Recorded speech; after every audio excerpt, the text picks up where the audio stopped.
नमस्कार दोस्तों, the education power channel पर आप लोगों का स्वागत है। दोस्तों, आज के वीडियो में हम लोग बात करेंगे शिक्षकों का ट्रांसफ़र के बारे में, बिहार के सभी शिक्षकों का ट्रांसफ़र के बारे में। जैसा कि अभी आप सभी जानते हैं, माननीय शिक्षा मंत्री के द्वारा कहा गया है कि इसी महीने शिक्षकों का ट्रांसफ़र किया जाएगा, जिसका रेशनलाइजेशन का कार्य शुरू है। दोस्तों, तो ट्रांसफ़र लेने से पहले आपको क्या करना होगा? ई शिक्षा कोष पोर्टल पर जो शिक्षकों का डाटा अपलोड हो रहा था दोस्तों, डाटा अपडेट हो रहा था, तो कहीं ना कहीं वो ट्रांसफ़र का ही एक पार्ट है जो इस शिक्षा कोर्स पर जो है, जो रेसिडेंट सर्टिफिकेट अपलोड कर रहे थे। अब शिक्षकों को डीसीएफ फॉर्म भी भरना है।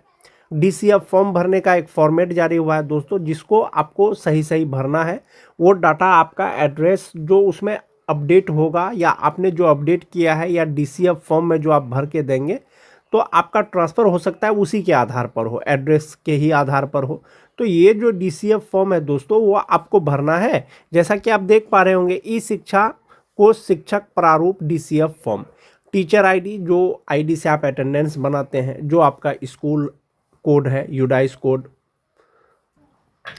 उसके बाद है दोस्तों नाम, आपका first name, middle name, last name, gender हो गया male female, date of birth हो गया। सोशल कैटेगरी दोस्तों, हो सकता है कि आपकी नियुक्ति जो है किसी कैटेगरी में हो, जनरल सीट पे हो गया हो, लेकिन आपका कैटेगरी क्या है, बीसी है, ईबीसी है, एससी है, या एसटी है, जो भी हो, तो आपका सोशल कैटेगरी पूछा गया है। आपका अपॉइंटमेंट का कैटेगरी नहीं पूछा गया है।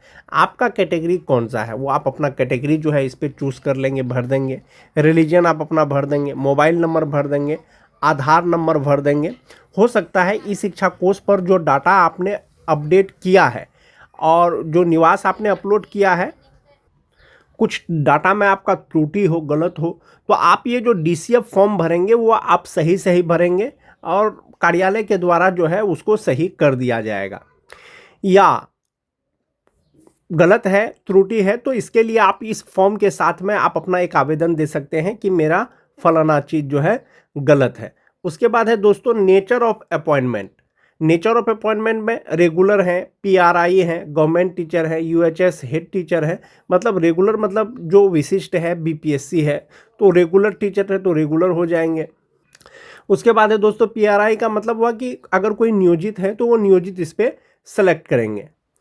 उसके बाद है दोस्तों type of teacher and subject. Type of teacher कौन सा है, head teacher primary, school teacher BPSC, assistant teacher elementary, UHS headmaster, headmaster 1 to 8, principal, panchayat teacher. Panchayat teacher का मतलब वो आपका जो नियोजित टीचर है। प्रखंड टीचर ये भी नियोजित टीचर, नगर टीचर ये भी नियोजित टीचर, नियोजित टीचर ये आप इसको जो है चूज़ कर लेंगे। उसके बाद है दोस्तों कि अपॉइंटमेंट का सब्जेक्ट और क्लास। अपॉइंटमेंट का सब्जेक्ट का मतलब हुआ किस सब्जेक्ट में आपकी बहाली हुई है। अगर आप 1 to 5 के हैं तो इसमें हो सकता है कि जनरल सब्जेक्ट हो, उर्दू सब्जेक्ट हो, या बांग्ला सब्जेक्ट हो, तो ये तीन में से कोई एक सब्जेक्ट होगा। वहीं पर जो स्नातक ग्रेड के हैं तो भाषा का हिंदी, अंग्रेजी, संस्कृत, उर्दू जो भी हो, आपका सोशल साइंस हो गया, गणित विज्ञान हो गया तो ये सब जो है आपका सब्जेक्ट हो जाएगा। क्लास जो भी हो आपका 1 to 5, 6 to 8, 9, 10, 11, 12 वो क्लास आप लिख देंगे। Date of joining in service, तो date of joining in service जो बीपीएससी टीचर है दोस्तों, TRE1, TRE2, TRE3, तो डेट ऑफ ज्वाइनिंग तो इन सर्विस का लिखेंगे ही, साथ ही साथ जो नियोजित शिक्षक से बीपीएससी शिक्षक बने हैं या विशिष्ट शिक्षक बने हैं, तो यहाँ पर है in service, date of joining in service, तो आप अपना फर्स्ट ज्वाइनिंग डेट इसमें दोस्तों भरेंगे। पोस्टिंग डिटेल्स, यहाँ पर ये चूंकि वैशाली जिला का है तो यहाँ पर वैशाली दिया गया है, तो आप अपना जिला का नाम लिख देंगे, जो भी जिला से होंगे आप अपना प्रखंड लिख देंगे, सीआरसी लिख देंगे। हो सकता है कि आपका जो ई शिक्षा कोर्स लॉगिन है उस पर सीआरसी कोई दूसरा दिख रहा हो आसपास का पंचायत का, तो आप जो डीसीएफ फॉर्म भरेंगे यहाँ पर आप सही भरेंगे। कोई भी डाटा आप यहाँ पर भरेंगे तो सही सही भरेंगे।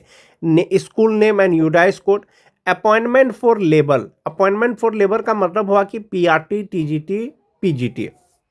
Appointment authority, department of education, panchayat नियोजन, प्रखंड, जिला परिषद और नगर निगम, नगर परिषद, अदर जो भी आपका अपॉइंटमेंट अथॉरिटी है, जो नियोजित शिक्षक हैं तो उनका पंचायत नियोजन या प्रखंड नियोजन होगा, और जो बीपीएससी टीचर हैं या विशिष्ट शिक्षक हैं उनका डिपार्टमेंट ऑफ एजुकेशन होगा।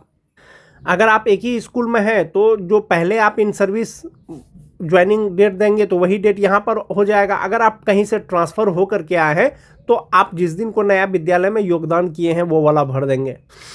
उसके बाद है दोस्तों पर्सनल इन्फॉर्मेशन। पर्सनल इन्फॉर्मेशन में आपका PAN number, father's name, mother's name, marital status आप लिख देंगे। अगर मैरिड हैं, अनमैरिड हैं, जो भी है आप वो अपना सिलेक्ट कर लेंगे। उसके बाद जो है आप अपना email ID, blood group, appointment category, दो चीज़ें दोस्तों इसमें है, सोशल कैटेगरी एक है अपॉइंटमेंट कैटेगरी। सोशल कैटेगरी हुआ कि आप जिस कोटि में आते हैं, अपॉइंटमेंट कैटेगरी हुआ कि जिस कोटि में आपका सिलेक्शन हुआ है। हो सकता है कोई ओबीसी में होंगे, बीसी में होंगे, ईबीसी में होंगे, सिलेक्शन उनका जनरल सीट में हुआ होगा।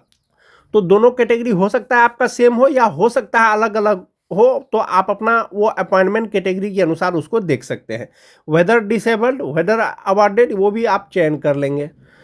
चूँकि महिला शिक्षकों का जो ट्रांसफ़र होगा वो अपने पंचायत में होगा, पुरुष शिक्षकों का जो ट्रांसफ़र होगा बगल के प्रखंड में होगा।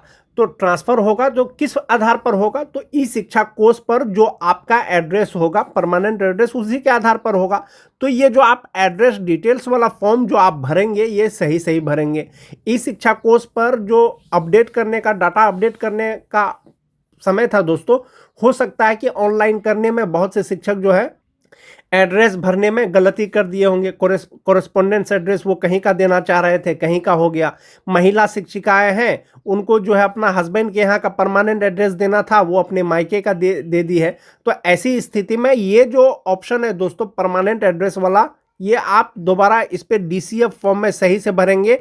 चूंकि आपने गलत भरा है तो उसके लिए आप एक आवेदन भी इसके साथ में देंगे, क्योंकि आपका जो ट्रांसफ़र होगा वो इसी एड्रेस के आधार पर होगा। बहुत से शिक्षिकाएं ऐसी होंगी, महिला शिक्षक जो एड्रेस कहीं और का देना चाह रही थी, भूल से कहीं और का हो गया, तो आप इस पे जो है सही सही भरेंगे, इसके साथ में एक आवेदन देंगे, आपका एड्रेस जो है सही हो जाएगा और आपके एड्रेस के ही आधार पर आपका ट्रांसफ़र होगा।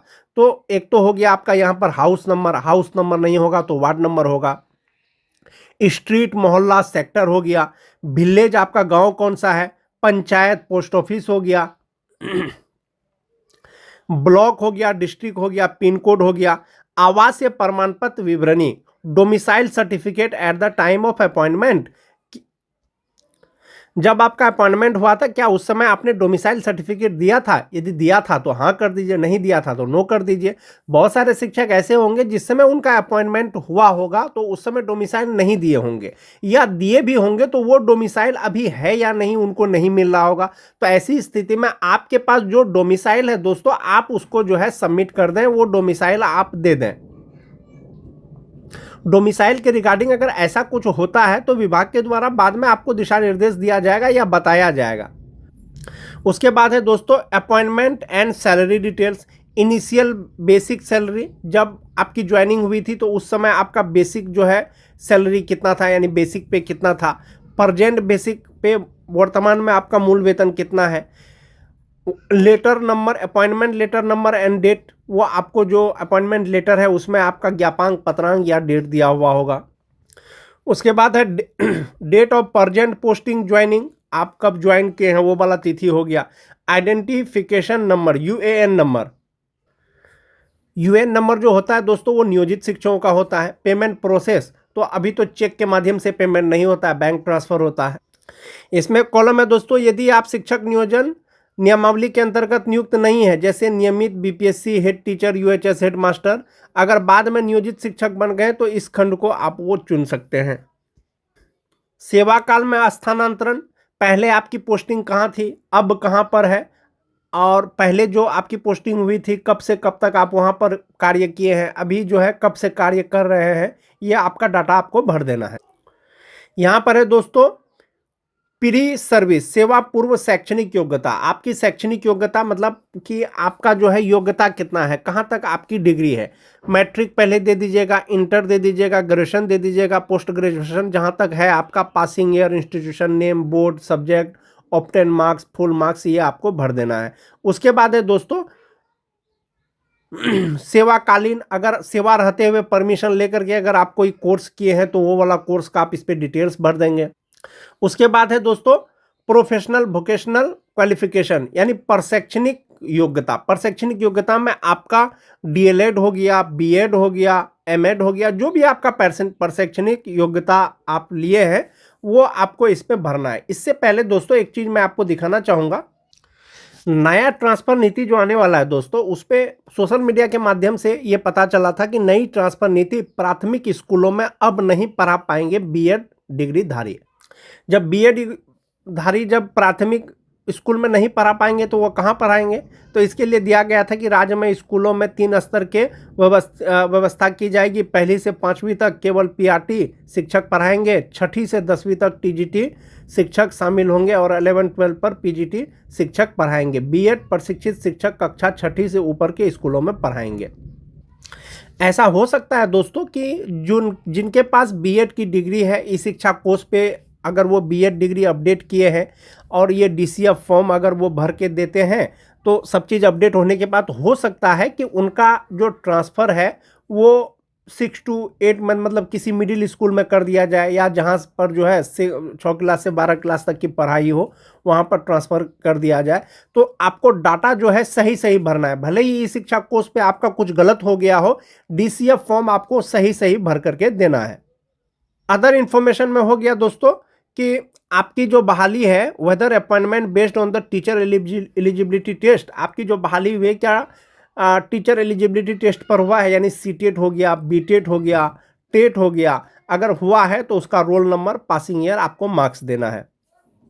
क्या आपने कभी बीआरपी सीआरसीसी के रूप में कार्य किया है तो हाँ कर देंगे, नहीं किया है तो नो कर देंगे। तो बहुत सारे शिक्षक जो है बीआरपी भी रहे हैं, बहुत सारे शिक्षक जो है सीआरसीसी भी रहे हैं। अगर आप रहे हैं तो उसको चूज कर लेंगे।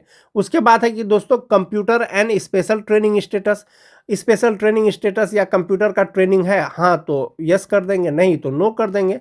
Are you a trained teacher, सभी टीचर ट्रेंड हैं।